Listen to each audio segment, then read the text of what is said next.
Assalamu alaikum wa rahmatullahi wa barakatuh. I've been asked to talk a little bit about the Islamic attitude towards sex and sexuality, and why is it that Islam seems to be a religion that some people say is obsessed with controlling or with limiting or with regulating human sexuality. Well, the fact of the matter is that Islam views the human sexual experience as being one of the greatest gifts that God has given to mankind.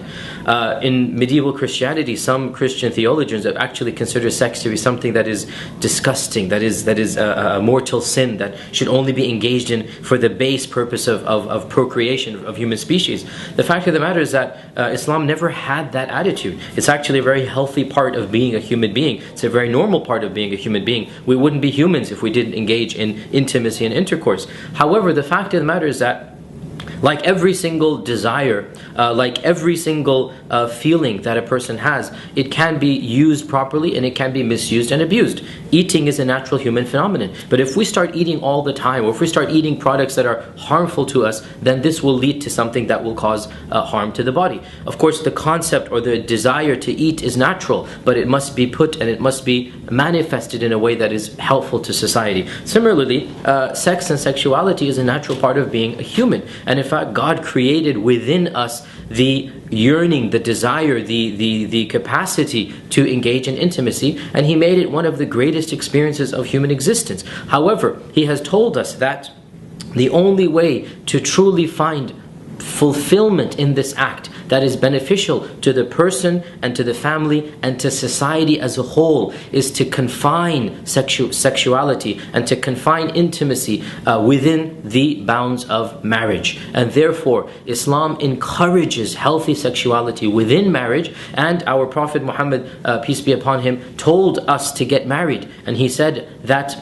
I strongly encourage all of you who are young to get married because He doesn't want us to try to fulfill these desires outside the bonds of marriage. And the fact is that God tells us, in fact, it is an act of charity. In other words, we get rewarded according to our religion. We get rewarded for being romantic. We get rewarded by God for being intimate with our spouses. However, if we engage in sexuality, if we engage in intimacy outside the bonds of marriage, this is harmful to the self, it's harmful to the family, and it's harmful to society. And we firmly believe, therefore, that as believers and as pious and righteous individuals, we should not be playing around with this. We should not be engaging in casual or loose intercourse, that this goes against the natural way that God has created us. The purpose of a marriage, one of the primary purposes of marriage, is not just procreation. Islamically, it's also recreation. It's also engaging in fun and games. It's just having a good time with your family. This is a part and parcel of being a human, and therefore,